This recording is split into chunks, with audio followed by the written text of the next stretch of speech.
لا حول ولا قوة إلا بالله العلي العظيم.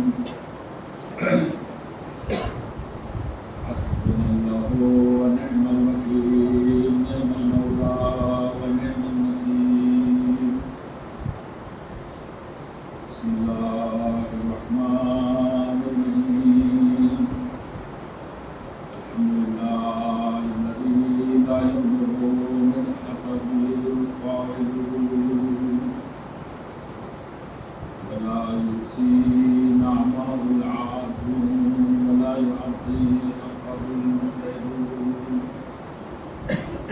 خلق بقدرته ومشركها برحمته واتقى بالسكور ميدان أرضه. والصلاة والسلام على سيدنا ومولانا حبيب قلوبنا وحبيب نفوسنا بالقاسم المصطفى. اللهم صل على محمد وعلى وعلى آله الطيبين الطاهرين المعصومين الذين صلى الله عليهم وسلم وطهرهم تطهيرا. اللهم صل على محمد وعلى سلامة السلامة على أعدائهم أجمعين من ليلنا هذا إلى قيام يوم الدين. أما أعطنا الله تبارك وتعالى في كتابه المبين وهو أصدق الصادقين وقوله الحق. بسم الله الرحمن الرحيم. لقد كان لكم في رسول الله أسوة حسنة. اللهم صل على محمد وعلى پروردگار اعظم قرآن کریم میں ارشاد فرما رہا ہے لقد كان لكم في رسول الله أسوة حسنة. بے شک اللہ کے رسول کی سیرت میں تمہارے لیے بہترین نمونۂ عمل قرار دیا گیا. جیسا کہ پچھلے مجالس میں آپ لوگوں کی خدمت میں عرض کیا گیا کہ یہ بات روز روشن کی طرح واضح ہے کہ اہل بیت علیہ السلام خصوصاً ائمہ طاہرین علیہ السلام اور رسول اسلام کی سیرت ہر ایک زاویے سے ایک دوسرے کے مساوی ہیں. لہذا اس آیت مبارکہ کی زیر سایہ ہم لوگ تمام اہل بیت کی زندگی سے متعلق مختصر گفتگو کر رہے ہیں اور اس میں روزانہ تقریباً ایک معصوم کی مختصر طور پر زندگی کے چند واقعات آپ لوگوں کو گوش گزار کیے جا رہے ہیں تاکہ تمام معصوم علیہ السلام کی زندگی سے بھلے ہی پوری زندگی تو ہم درک نہ کر سکتے ہیں لیکن جتنا ممکن ہو جتنا ہم سے ہو سکے اتنا ہم معصوم علیہ السلام کی زندگی کو آپ کی خدمت میں بیان کر سکیں اور اس سے استفادہ کر سکیں. ایک سوال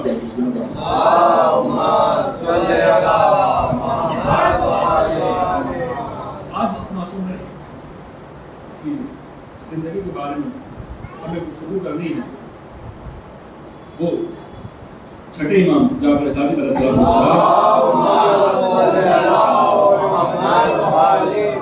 وہ امام ہیں کہ جن کے نام سے ہمارے مذہب کو پہچانا جاتا ہے. جہاں دوسری فقہ حنفی، فقہ حنبلی، فقہ مالکی موجود ہیں انہی کے سامنے ہماری جو فقہ ہے اس کو فقہ جعفریہ انہی امام جعفر صادق علیہ السلام کی زندگی سے ان کی نسبت سے یہ نام جانا جاتا ہے. آپ 17 ربیع الاول کو اس دنیا میں تشریف لے کر آئے اور 15 یا 25 شوال، 2 روایتیں ہیں، 148 ہجری میں آپ اس دنیا سے رخصت ہوئے۔ آپ کی زندگی بے انتہا کمالات رکھتی ہے، جن میں سے سب سے زیادہ اور نمایاں آپ کی طرف سے بیان کردہ احادیث۔ آپ کی شخصیت ہے کہ شاید ہی چھٹے امام جعفر صادق علیہ السلام سے زیادہ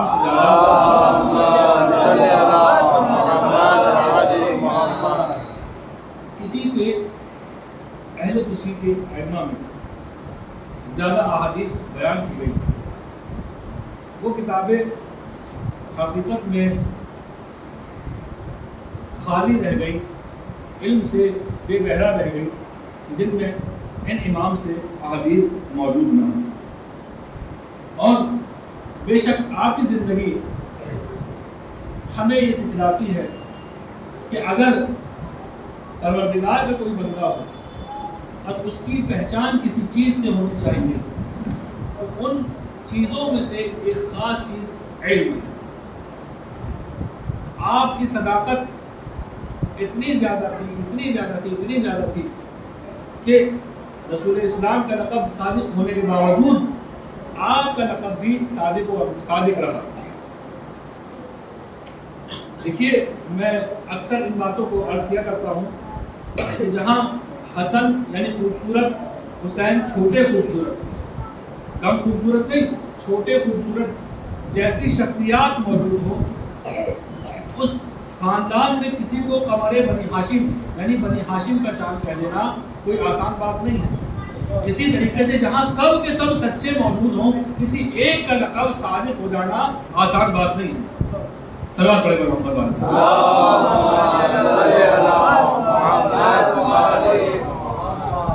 امام صادق علیہ السلام، ان کے شاگردوں میں ہی امام ابو حنیفہ کا نام بھی آیا کرتا ہے۔ امام ابو حنیفہ ایک ایسی شخصیت کہ جو اہل سنت کے یہاں امام کی حیثیت رکھتی ہے، اور ان کی فقہ کو فالو کرنے والے بہت سارے لوگ بہت سارے احباب میں موجود ہیں، اور ان کو بادشاہ وقت نے امام اعظم کا لقب بھی دیا۔ یہ امام کے شاگردوں میں سے ایک شاگرد ہے، لیکن شاگردی کے حق کو ادا نہ کیا، اور خود ایسی چیزوں کو استعمال کرنے لگے کہ جن کو اہل بیت کی نگاہ میں جو چیزیں قابل قبول نہیں ہیں۔ لہذا ایک مرتبہ ہوتا یہ ہے کہ امام نے ان کا ایک امتحان دیا۔ اکثر ان کے انہوں نے امام محمد باقر علیہ السلام کے زمانے کو بھی قدرت کیا، اور ان سے بہت زیادہ حدیث نقل کی، ساتھ ہی کچھ زمانہ انہوں نے امام باقر علیہ السلام کا بھی درد کیا، اور یہ بھی تقریباً 90 عشرے میں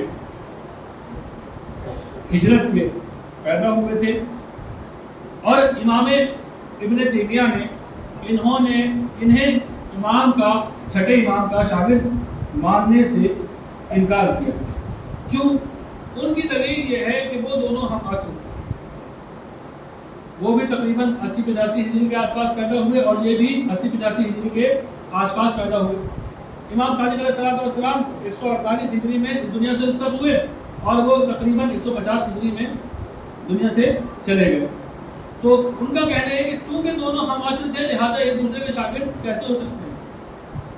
بالکل عجیب بات ہے، اور بالکل ظاہر ہے کہ تعصب سے بھری ہوئی بات۔ یہ زمانہ ہم ابھی دیکھ سکتے ہیں کہ بہت سے شاگرد ہوتے ہیں کہ جو زیادہ عمر کے ہوتے ہیں، ان کے استاد ان سے کم عمر کے ہوتے ہیں، اور بہت سے لوگ ایسے ہوتے ہیں کہ جو اب سے کم عمر کے لوگوں سے پڑھ رہے ہوتے ہیں، یعنی ان کے اساتذہ ان سے بھی کم عمر کے یا ان کے برابر کی عمر کے ہوا کرتے ہیں۔ لہذا صرف اور صرف تعصب کی بنا پر انہوں نے کہا کہ یہ امام صادق کے شاگردوں میں نہیں ہے۔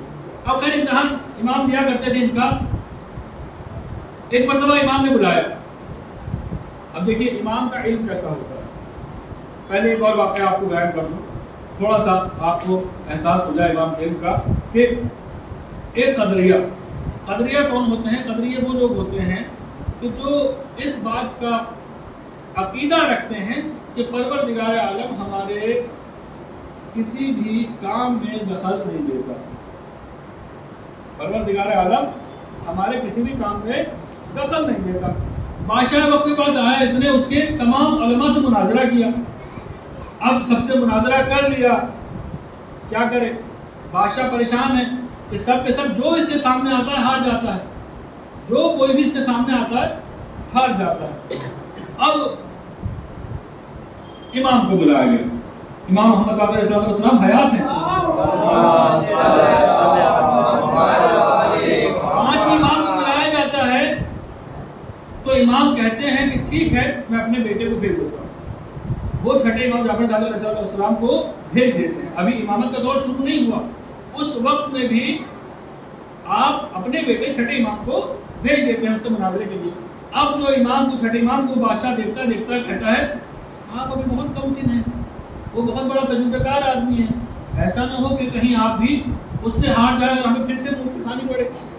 امام نے کہا کہ تو اللہ پہ بھروسہ رکھ اور مجھے اس سے مناظرہ کرنے دے. اس کو بلایا گیا. اس نے کہا کہ آپ سوال کیجئے. امام نے کہا مجھے سوال نہیں کرنا, بس تم ایک کام کرو سورہ حمد کی تلاوت کر کے سنا دو. ٹھیک ہے. اب وہ قدریہ کہنے لگا بسم اللہ الرحمن الرحیم, شروع کرتا ہوں اللہ کے نام سے جو رحمان الرحیم ہے.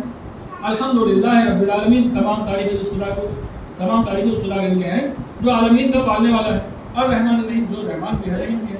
مالک یوم الدین, وہ جو قیامت کا مالک ہے. ایاک نعبد و ایاک نستعین. اب جو اس نے کہا کہ پروردگارا تجھی سے تیری ہی عبادت کرتے ہیں, تجھی سے مدد چاہتے ہیں. اب کہا کہ بھائی رک جا, یہ کیا کہہ رہا ہے؟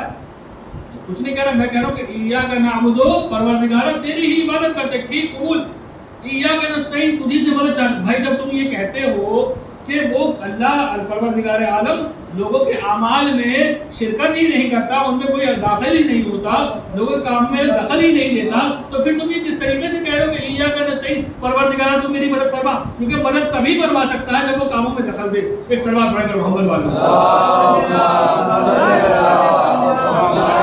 بھائی میں نے کسی سے کہا کہ آپ آئیے میرے کام کو ذرا سا حل کرا دیجئے, اور میرا ماننا بھی ہے کہ نہیں ہے, یہ تو اپنی کرسی سے اٹھ کے آ نہیں سکتے, یہ اپنی کرسی سے اٹھ کے آ نہیں سکتے. پھر میں کہنا ہی عجیب ہو گیا نا. یا تو آپ اس بات کو مانیے کہ یہ اپنی کرسی سے اٹھ کے آئیں گے اور میرے کام میں ہاتھ بٹائیں گے, میرے کام کو حل کریں گے, یا پھر آپ کا یہ کہنا لغو ہے. اور قرآن کریم کی آیت ایاک نعبد و ایاک نستعین, پروردگارا تجھی سے تیری ہی عبادت کرتے ہیں, تجھی سے مدد مانگتے ہیں, اس کو کوئی بھی مسلمان جھٹلا نہیں سکتا. اس سوال سے بات پڑھے محمد صلی اللہ محمد علی محمد. اسی طریقے سے اب امام کے شاگردوں کی بات کروں. امام تو امام ہے, شاگرد ایک شام کا رہنے والا آیا, کہنے لگا مجھے آپ سے مناظرہ کرنا. امام نے کہا ٹھیک ہے, آپ کس علم میں مناظرہ کرنا چاہتے ہیں؟ اس نے کہا علم عقائد مجھے مناظرہ کرنا ہے. امام نے کہا میرے فلاں شاگرد سے مناظرہ کر. بولا نہیں آپ سے مجھے مقابلہ کرنا ہے. اب دیکھیے امام کا بھروسہ اپنے شاگرد کے اوپر, امام کا بھروسہ اپنے شاگرد کے اوپر. ہم چاہتے تھے ہمارے پاس شاگرد ہو یہاں پہ, لیکن خدا بھلا کرے مومنین کا, انہوں نے شاگرد بھیجے ہی نہیں ہمارے پاس جو ہم اپنا ہنر دکھا سکیں. اب وہ امام کا کتنا بھروسہ تھا اپنے شاگرد کے اوپر. امام نے کہا کہ اگر تم نے میرے شاگرد سے مناظرہ کر لیا, اسے ہرا دیا, تم نے اگر میرے شاگرد کو مناظرے میں ہرا دیا تو بالکل ایسے ہی ہوگا جیسے تم نے مجھے ہرا دیا. اس نے کہا دیکھ لیجیے آپ. ٹھیک ہے. آپ نے محمد آپ کو مناظرے کے لیے بھیجا, اس نے مناظرہ کیا, تو جواب دیتے چلے گئے. وہ پھر محمد کا آپ سے ہار گیا. بولا اس علم میں تو میں ہار گیا, لیکن میں فلانی کا بات اور کروں گا, علم عرب میں مثلا میں مناظرہ کروں گا. اب یہ دوسرے علم میں مناظرہ کرنے لگا. امام نے کہا ٹھیک ہے, ایک اور شاگرد لاگی کیا.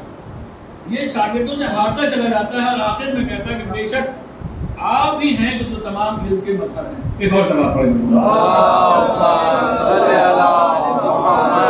لیکن یہ امام ابو حنیفہ جن کی ہم شروع میں بات کر رہے ہیں, میں نے سوچا کہ تھوڑا بدل دوں ذائقہ آپ کا. امام ابو حنیفہ, ان کے امام کے پاس آتے ہیں کہ امام نے کہا کہ اچھا یہ بتائیے کہ پروردگار نے آنکھ میں نمکین پانی کیوں رکھا، کان میں کڑوا پانی کیوں رکھا، ناک میں پانی کیوں ڈالا، کیوں رکھا گیا، اور یہ لب جو ہے یہ شیرین کیوں، ان کا پانی شیرین کیوں، نہیں بتا سکتا۔ امام نے کہا اچھا اسی علم کے بھروسے پہ تم دنیا کے قائد اعظم بنے پھرتے ہو، اسی علم کے بھروسے پہ تو دنیا میں امام اعظم بنے پھرتے ہو۔ اب امام نے جواب دینے شروع کیا کہ دیکھو پروردگار عالم نے انسان کی آنکھوں کو جو بنایا ہے وہ چربی کے ڈھیلے سے بنایا ہے، اگر یہاں نمک نہ ہو تو چربی پگھل جائے گی۔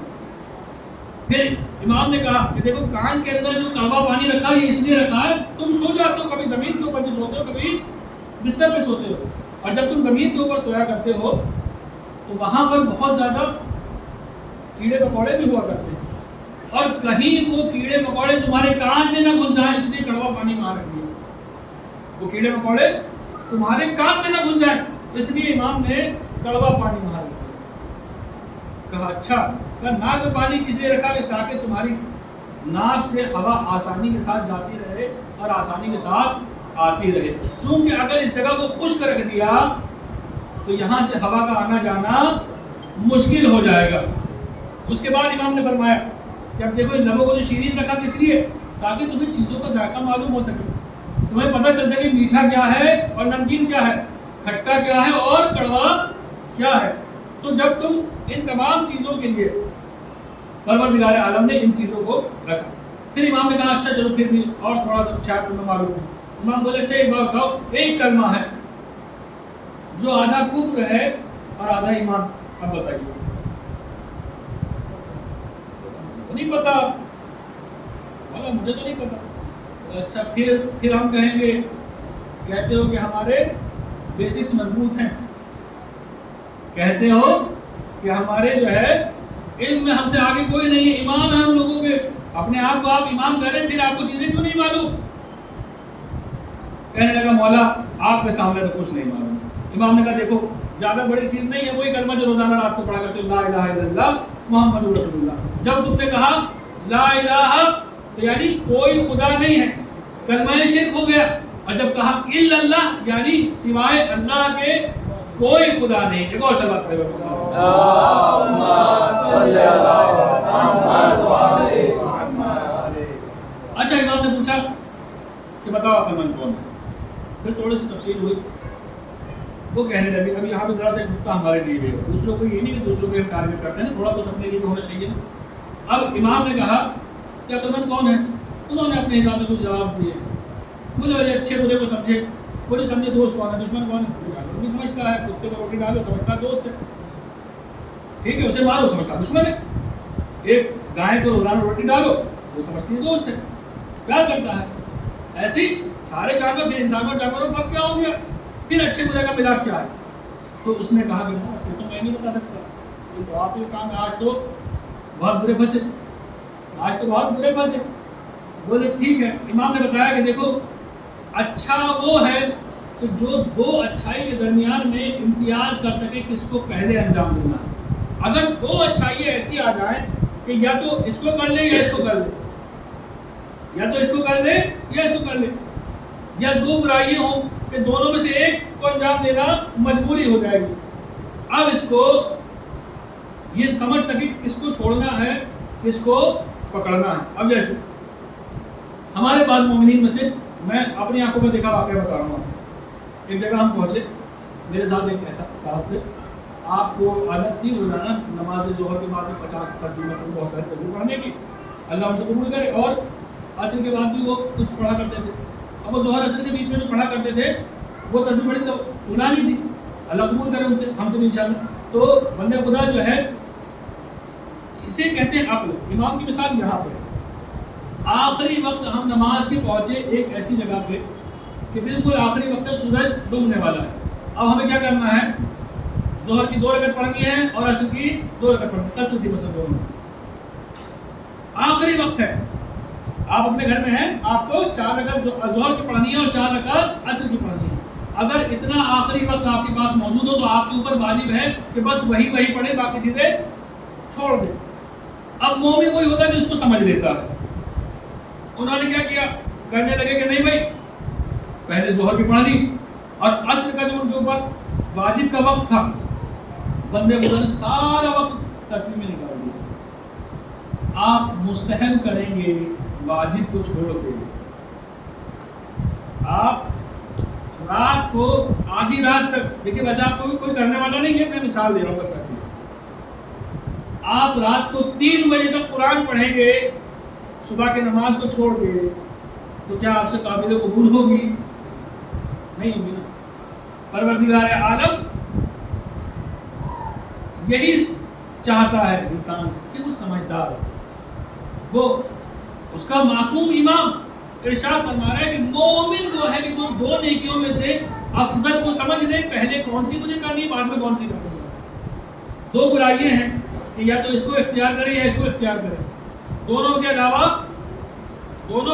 ایک یہ ہے کہ ایک میں مجھے نقصان ہو رہا ہے، ایک میں دوسرے کو نقصان ہو رہا ہے، بندے مومن کو غیر مومن کو، خلق خدا کو نقصان ہو رہا ہے. اب جو دونوں برائیاں ہیں، اب جو اس بات کو دھیان کر لیں کہ کس میں زیادہ قباحت ہے. اب جو میرا نقصان ہے وہ ظاہر ہے وہ میرا خود کا ہے، لہذا اس کو کرنے میں بہتر ہوگا کہ اس کو کر لے اور دوسرے کو چھوڑ دے. یا جیسے حکومت کی بات کریں، کوئی نہ کوئی نظام ہونا ضروری ہے، کوئی نہ کوئی حکومت ہونا ضروری ہے. کیونکہ آپ نے دیکھا جب حکومتیں ٹوٹتی ہیں تو لوگ ایسے اچھے لوگ بھی چوری ڈکیتی پہ آ جاتے ہیں.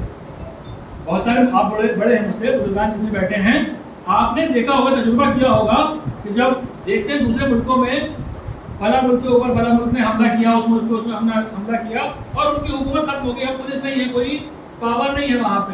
اب وہ جو عام آدمی تھے وہی چور ڈکیت بن گئے، وہ جو اچھے شریف تھے. یعنی ضروری ہے کہ کوئی نہ کوئی حکومت ہو، چاہے وہ فاسدی کیوں نہ ہو، چاہے وہ غیر اسلامی کیوں نہ ہو، لیکن حکومت کا ہونا ضروری ہے. اب ایک اور سوال کریں،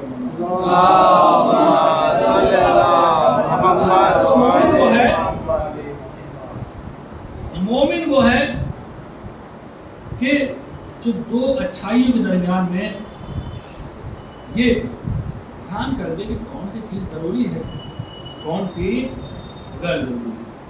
اسی طریقے سے امام جعفر صادق علیہ السلام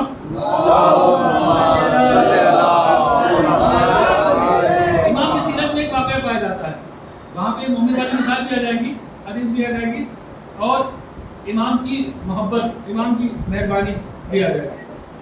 آپ نے اپنی ایک کنیز سے کہا کہ چھت پہ نہیں چڑھنا، آج تمہیں چھت پہ نہیں جانا، کوٹے پہ نہیں جانا.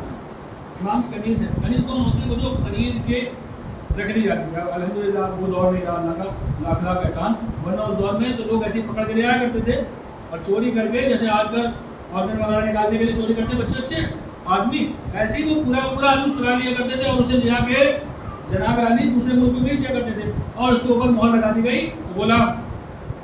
چاہے اپنے گھر میں کتنا ہی بڑا مالک تھا، کتنا ہی بڑا بادشاہ تھا، لیکن اگر اسے چرا لیا گیا اور وہاں پہ غلام اس کو ٹھپا مار دیا گیا تو جناب کو غلام ہو جا کر تو اللہ کا لاکھ احسان ہے، ہم اس دور میں پیدا نہیں ہوئے. الحمدللہ کہیے. ایک اور سوال کرتا ہوں، تو جناب ایک کنیز تھے کہ جس کو امام نے منع کیا تھا کہ آج تمہیں چھت پہ نہیں جانا. اب کیا ہوا، امام کہیں گھر سے باہر گئے، گھر میں جیسے ہی لوٹ کے جا رہے دیکھ رہے تھے کہ وہ عورت سینے پہ جا رہی تھی. اب وہ عورت اتنا ٹینس ہوئی، اتنا گھبرائی، اس کے ہاتھ میں امام کا ایک بچہ امام کا تھا، اس کے ہاتھ میں، اس گھبراہٹ میں اس کے ہاتھ سے بچہ گر گیا اور بچہ وہیں کے وہیں مر گیا. اب راوی کہتا ہے کہ میں نے دیکھا کہ امام کا بچہ شہید ہو گیا، امام کا بچہ وہ انتقال کر گیا. اب امام نے اس عورت کو بلایا، دیکھیے امام کا عمل کیا. امام نے اس عورت کو بلایا اور اس سے کہا کہ مجھے اس بچے کے مرنے کا بے حد افسوس ہے، اس بچے کے مرنے کا بے حد افسوس ہے، لیکن اس سے زیادہ مجھے کہیں اس بات کا افسوس ہے کہ تم مجھے دیکھ کے اتنا گھبرا کیوں گئی، لہٰذا تیری اسی گھبراہٹ کو دیکھ کر میں تجھے راہ خدا میں آزاد کروں. ہے کوئی ہم میں سے ایسا ایک عام نوکر وہ جو کچھ پیسے کے بدلے آپ کے گھر آیا کرتا ہے، اس سے اگر ایک باس ٹوٹ جائے، ایک برتن ٹوٹ جائے کوئی گملہ گر جائے، کوئی گملہ گر جائے، آج تو بہت بڑی چیز ہوئی، کوئی 10 روپے گملہ وہ گر جائے، تو ہم نے دیکھا ہے کہ لوگ اس کی کھال تک اتارنے کے لیے تیار ہو جاتے ہیں۔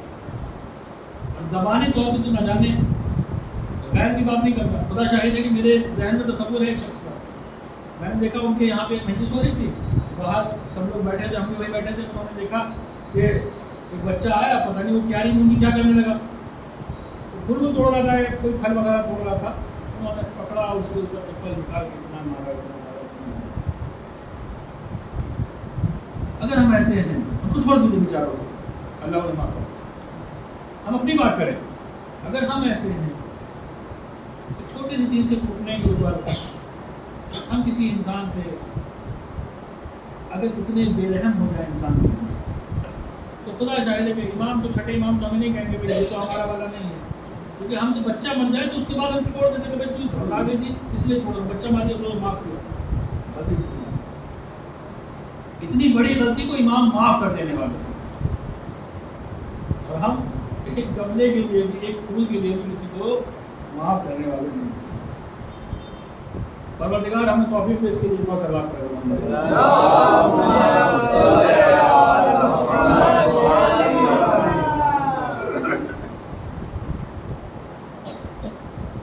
امام علیہ السلام اتنی علمی شخصیت، اتنی علمی شخصیت کہ آپ کے شاگردان کی تعداد 4000 سے زیادہ ہے۔ یہ وہ ہیں کہ جو لکھے گئے ہیں، یہ وہ ہیں کہ جو لکھے گئے ہیں، اور وہ جو آتے تھے کچھ سوال کرتے تھے، کچھ دن رہتے تھے، کچھ دن پاس بیٹھا کرتے تھے، وہ اپنی جگہ بڑے بڑے سائنٹسٹ، بڑے بڑے علوم کے جاننے والے، بڑے بڑے ماہرین علم آپ کی شامل ہیں۔ آپ کی سیرت ایک عام زندگی، ابھی چند ماہ پہلے سنا تھا کہ نمک ختم ہونے والا ہے، یاد ہے کسی کو؟ نمک ختم ہونے والا ہے، لوگوں نے 1 کلو والا نمک کا پیکٹ 100 روپے کا، 150 روپے کا خرید لیا۔ اگر نمک ختم ہو گیا تو کیا زندگی ختم ہو جائے گی؟ نہیں، وہ ہماری زبان کا ذائقہ ہے، ہماری زبان کا ذائقہ ہے، اسے نہیں چھوڑ سکتے۔ ایک مرتبہ مدینے میں قحط پڑا، گیہوں بہت مہنگا ہو گیا، مل ہی نہیں رہا تھا لوگوں کو، اور حکومت کی طرف سے یہ ہوا کہ بھائی طے کر کے دیا جائے گا کہ ایک آدمی کا 3 کلو اتنے دن کے لیے، مثلا ایک آدمی کا 5 کلو اتنے دن کے لیے۔ سب لوگ کھڑے ہوئے لائن سے خرید رہے تھے، لائن میں کھڑے ہوئے تھے سب کے سب لوگ، ہر آدمی کو اپنے لیے مل رہا تھا۔ امام نے حال دیکھا، امام نے کہا بھائی یہ کیا ہو رہا ہے؟ کہ مولا قحط پڑ گیا، گیہوں نہیں مل رہا۔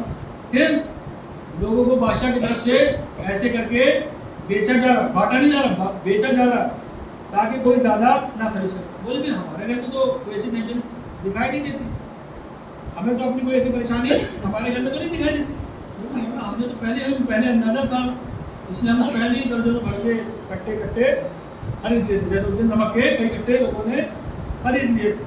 مولا ہم نے تو پہلے کے پہلے ہی خرید لیے تھے، امام ناراض ہوئے۔ نہیں بری بات ہے، مخلوق خدا اس چیز کے لیے ترستی رہے، اور تم نے اٹھا کے لیے بات کے لیے رکھ رکھا ہے۔ جتنا گیہوں ہے سب کا سب بازار میں ایک عام قیمت کے اوپر فروخت کر دو، ورنہ میں تم سے کبھی راضی نہیں ہوں، اور ہم بھی اسی طریقے سے بازار سے خرید کے کھائیں گے جیسے عام لوگ۔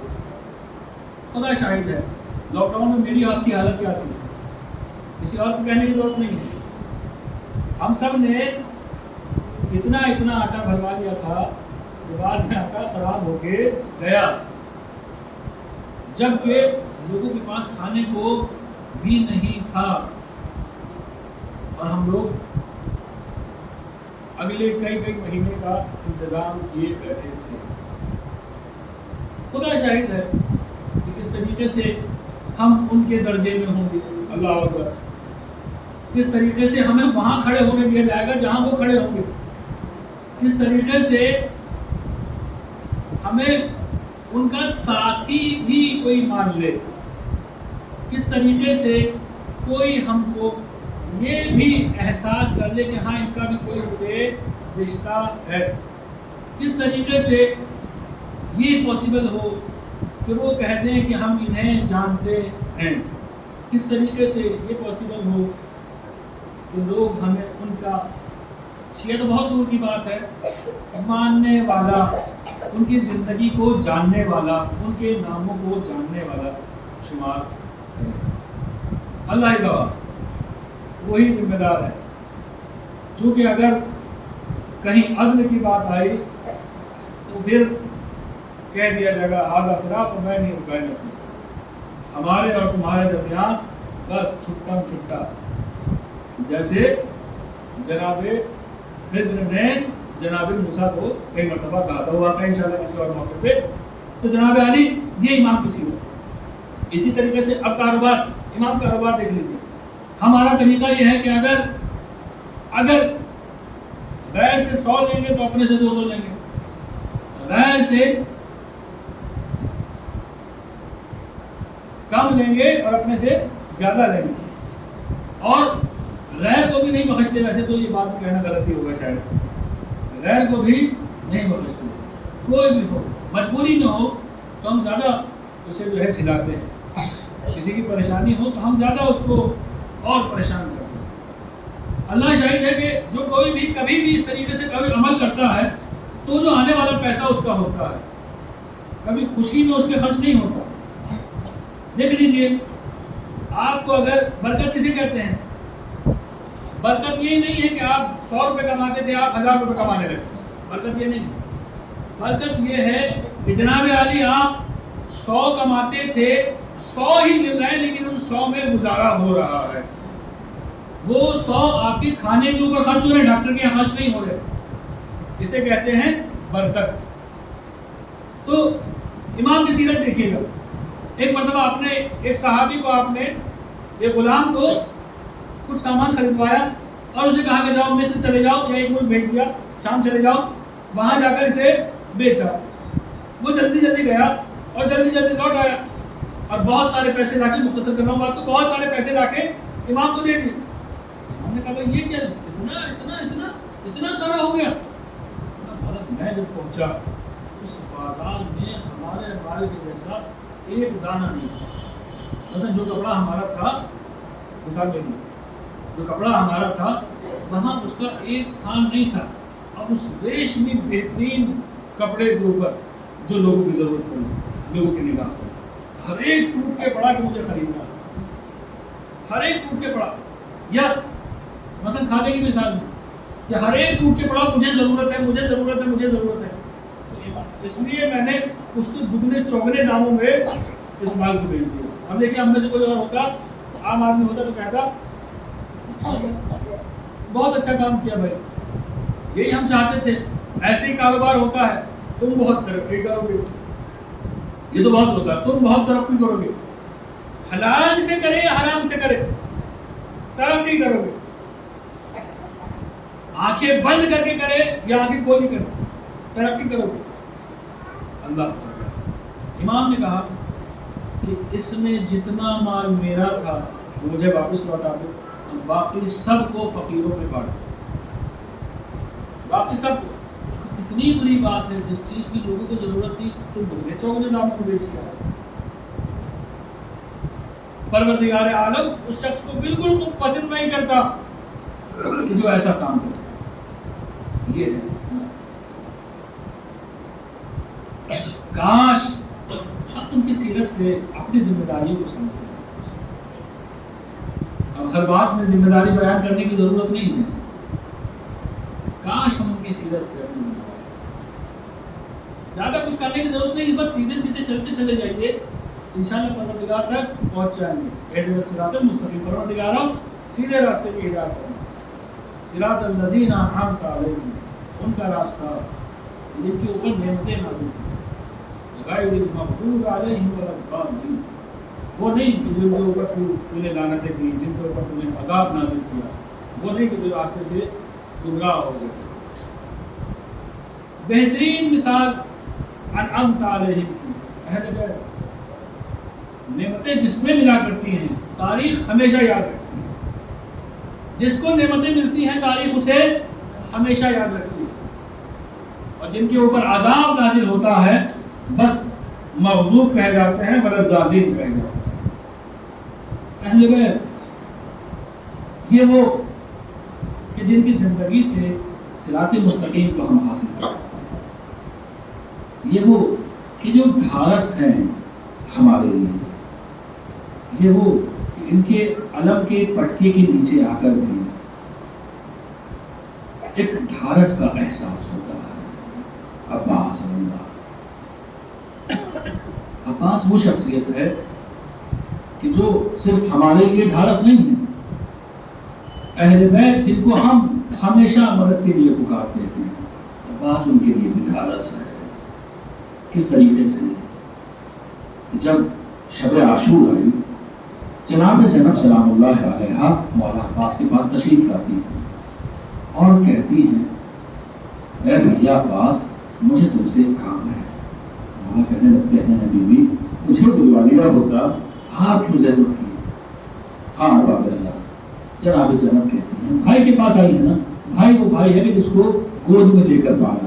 20-22 سال چھوٹا بھائی ماں کی طرح پالا زینب نے. جناب زینب کہتی ہے میرے بھیا عباس ابھی تمام تر عورتیں میرے پاس آئیں اور کہنے لگی کہ ہمیں کل کی شہادت کیوں مشکل نہیں ہے. کل کی ہونے والی پریشانیوں سے ہمیں تکلیف نہیں ہے. بس ہمیں ایک بات کا خدشہ ہے کہ کہیں ایسا نہ ہو کہ یہ ظالم ہماری ولایت چھین لے. ہائے اب اتنا سننا تھا. جناب زینب نے کہا اے بھیا کیا تم ضمانت دیتے ہو؟ یہ تمام بیویاں میرے پاس آئی تھی کہ اے بیوی آپ ضمانت دیجیے کہ ہماری ولایت نہ چینی جائے گی. اتنا سننا تھا. مولا عباس نے کہا اے بیوی بھلا میرے ہوتے ہوئے کوئی کیسے آپ کی ہندا کو چھین لے گا؟ نہیں معلوم کہ عباس کو معلوم تھا یا نہیں تھا. یہ کیسا فکرہ آپ بیان کر رہے ہیں؟ نہیں معلوم. اگلا دن آیا شہادتیں شروع ہو گئی. علی اکبر کی اذان ہوئی اور تیر برسنے شروع ہوئے. پہلا حملہ ہوا. 30-35 افراد کربلا میں امام حسین کے شہید ہوئے. دھیرے دھیرے کر کے شہادتیں ہونے لگی. اب علی اکبر جانا چاہتے ہیں. عباس آتے ہیں مولا مجھے اجازت دیجیے. اور محمد آتے ہیں کہتے ہیں مولا مجھے اجازت دیجیے. قاسم آتے ہیں کہتے ہیں مولا مجھے اجازت دیجیے. ہر بار امام حسین علیہ السلام کہتے ہیں اے بھیا تم تو میرے لشکر کے علمدار ہو. اے بھیا تم تو میرے لشکر کے علمدار ہو. ہاں بابا اعظم. اب ایک وقت ہوا آیا جب مولا عباس علیہ السلام امام حسین کی خدمت میں آتے ہیں. مولا اب وہ لشکر ہی کہا رہا جس کا میں علمدار تھا. ہاں بابا اتنا سنا تھا. امام نے کہا کہ بیٹا اے بھیا میں نے تمہیں اجازت دی لیکن یہ سرائے اور سنتے ہو پہلے ان بچوں کے لیے پانی کا انتظام کرو. ہاں باب اعظم. اب جناب عباس نے ایک طرف ایک نیزہ لیا اور ایک مشق سکینہ کو لیا. اب سکینہ اپنے چچا سے بڑی امید رکھتی ہے. چچا جلدی پانی لائیے گا یہ سارے بچے میرے پاس آتے ہیں. اے چچا اپنے اے سکینہ اپنے چچا سے کہو ہمارے لیے پانی کی سبیل کرے. اے سکینہ اپنے چچا سے کہو ہمارے لیے پانی کی سبیل کرو. ہاں چچا اب آپ جا رہے ہیں. اب مجھے یقین ہے کہ تمام بچے پیاس کو بجھا لیں گے. ہاں باب اعظم. اتنا سننا تھا. مولا عباس نے مشق کو لیا اور میدان کربلا کی طرف دوڑنے لگے. اب میدان کربلا کی طرف جاتے ہیں تو ہمارے ساتھ ملعون کہتا ہے اے لوگوں عباس آ رہے ہیں ان کو فرات تک جانے نہ دینا کیونکہ اگر کہیں عباس فرات میں آ گئے تو بے شک پانی لے جائیں گے. اور باب اعظم اتنا سننا تھا. دیکھنے کے بعد تمام تر فوجیں جناب عباس کی طرف آنے لگی لیکن عباس نے ایسا حملہ کیا کہ تمام تر فوجیں بھاگتی سے نظر آئیں. اور باب اعظم اب مولا عباس علیہ السلام دریا میں پہنچ گئے. اب نہر فرات میں پہنچتے ہیں عباس. اب فرات کے پانی کو ہاتھ میں لیتے ہیں. اب فرات کے پانی کو ہاتھ میں لے کر ایک بات نہ جانے کیا سوچتے ہیں. شاید مولا نے سوچا ابھی تو سکینہ پیاسی ہے میں کیسے پانی پی لوں. ابھی تو علی اصغر پیاسا ہے میں کیسے پانی پی لوں. ہاں وقت وہ آیا کہ عباس کی شہادت ہوئی. عباس نے نہر سے پانی کو بھرا. عباس نے پانی کو بھرا. پانی کو لے کر اب عباس خیموں کی طرف دوڑنا چاہتے ہیں، خیموں کی طرف آتے ہیں، ناگہاں کہیں سے ایک تیر آیا اور عباس کا دایاں بازو قلم ہوا، اور ایک اور تیر آیا، عباس کا بایاں بازو قلم ہو گیا۔ اب عباس کی تنہا خواہش یہ ہے کہ عباس کسی طریقے سے مشکیزے کو خیمے تک پہنچا دے۔ اب ایک اور تیر چلایا، مشکیزہ چھن گیا، اب عباس کی سارا مشکیزے کا پانی بہ گیا۔ ہاں بابا مشکیزے کا پانی بہا، مشکیزے کا پانی نہیں بہا، بلکہ ہوا یہ تھا کہ عباس کی ساری آس بہ گئی۔ ہاں بابا اب عباس نے اپنے گھوڑے کو موڑا اور خیموں کی طرف سے موڑ کے فرات کی طرف چلنے لگے۔ اب ایک تیر آیا، آنکھ میں لگا، اب عباس کے دونوں بازو نہیں ہے، عباس کے دونوں بازو نہیں ہے۔ عباس اپنے زانوں سے پکڑ کے تیر کو نکالنا چاہتا ہے، کسی نے سر پہ ایک ایسا گرز مارا، عباس گھوڑے کے اوپر سے زمین کو تشریف لائے۔ ایک ایرانی جانباز جس نے جنگ کے اندر اپنے دونوں ہاتھوں کو کھو دیا تھا، ایک مرتبہ وہ ایک اونچائی سے گر پڑا، ایک مرتبہ وہ جانباز وہ سپاہی ایک اونچائی سے گر پڑا۔ جب اونچائی سے گرا تو گھر والوں نے سنبھال دیا، لیکن وہ شخص بہت رونے لگا، وہ شخص بہت رونے لگا، وہ شخص بہت رونے لگا۔ ہاں بابا اس سے کہا کہ تم تو بہت بڑے سپاہی تھے، تمہارے دونوں ہاتھ گوا دیے، تم تب نہیں روئے، آج اتنی سی اونچائی سے گرے ہو، آج اتنی سی اونچائی سے گرے اور تم رو رہے ہو۔ بابا وہ کہنے لگا میں نے مولا عباس کی شہادت میں سنا تھا کہ آپ جب گھوڑے سے گرے تھے تو آپ کے ہاتھ نہیں تھے، لیکن آج یہ سمجھاؤں کہ عباس کس طریقے سے گھوڑے سے زمین پہ آئے ہوں گے۔ ہاں بابا مولا نے آواز دی اے آقا مدد کیجئے، اے آقا مدد کیجئے۔ ابھی در امام حسین علیہ السلام آواز آتے ہوئے آتے اے عباس آج میری کمر ٹوٹ گئی، اے عباس الان ان کا ذرا ظاہری اتنا سنت ہے۔ بابا جناب عباس علیہ السلام کے پاس پہنچتے امام حسین فرماتے ہیں اے مولا جب میں دنیا میں آیا تھا تو تب بھی میں نے آپ کی زیارت کی تھی، اے مولا میں چاہتا ہوں جب اس دنیا سے جا رہا ہوں تو تب بھی آپ کی زیارت کروں۔ اور بابا اتنا سننا تھا۔ مولا حسین کہتے اے بھیا تو کون سی چیز مانے ہیں؟ تو اب جناب عباس کہتے ہیں اے آقا مولا میری ایک آنکھ میں خون بھرا ہے، ایک آنکھ میں تیر لگا ہے۔ اب امام حسین نے ہاتھ سے تیر کو نکالا اور آنکھ سے خون کو صاف کیا۔ اب بھائی نے بھائی کی زیارت کی۔ ہاں بابا اب امام حسین علیہ السلام نے کہا اے بھیا اب تم نے اپنی آخری خواہش بیان کر دی، حسین کی آخری خواہش بھی سن لو۔ امام نے کہا جناب عباس کہتے اے آقا اب میرے سے کون سی خواہش پوری ہو سکے گی؟ اتنا سننا تو امام حسین علیہ السلام کہتے ہیں اے بھیا تم نے ساری زندگی مجھے آقا و مولا کہا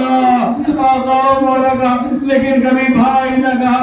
اور بابا اتنا سننا تھا۔ مولا عباس کہتے ہیں اے بھیا اے آقا آپ کا حکم ہے اس لیے آج بھائی کہتا ہوں۔ بھائی کہا روح پرواز کر گئی۔ اب جناب عباس کے علم کو دیکھ مولا حسین خیمے کی طرف آتے، اب خیمے پہ آتے ادھر سکینہ دیکھ رہی علم آ رہا ہے، بچوں کی پیاس بڑھتی چلی گئی، علم آ رہا ہے، بچوں کی پیاس بڑھتی چلی گئی، اب بچے چلانے لگے، پیاس کے مارے سارے بچے چلانے لگے۔ ہاں بابا اب بچوں نے جیسے ہی دیکھا کہ خالی علم ہے، علمدار نہیں ہے، سکینہ نے کودے کو توڑا اور رونے لگی ہائے میرا چچا عباس، ہائے میرا چچا عباس، انا للہ و انا الیہ راجعون۔ لازم اللہ تسلیم علیہ يعلم الذين ظلموا أي منقلب ينقلبون۔ خدا کے واسطے محمد وعلى یہ واسطے خدا کے واسطے ہمارے اس قدیس عمل قبول فرما، ہمارے گناہوں کو اللہ سے معاف فرما، مشکلات کو آسان فرما، پریشانی کو دور فرما۔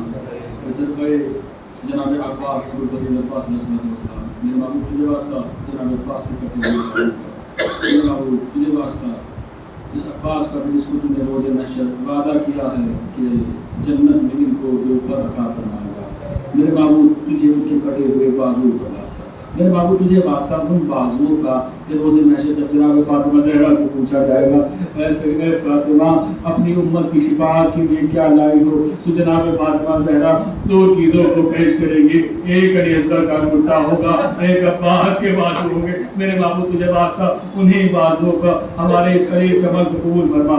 میرے معبود تجھے واسطہ شہداء کربلا اور سران کربلا کا جو بے اولاد ہے اولاد عطا فرما، جو بے گھر ہے گھر عطا فرما، جو بے سہارا سہارا عطا فرما، وہ زمانے کے ظہور کو تعریف فرما، ہمیں ان کے اعمال انصار میں شامل فرما۔ ماتم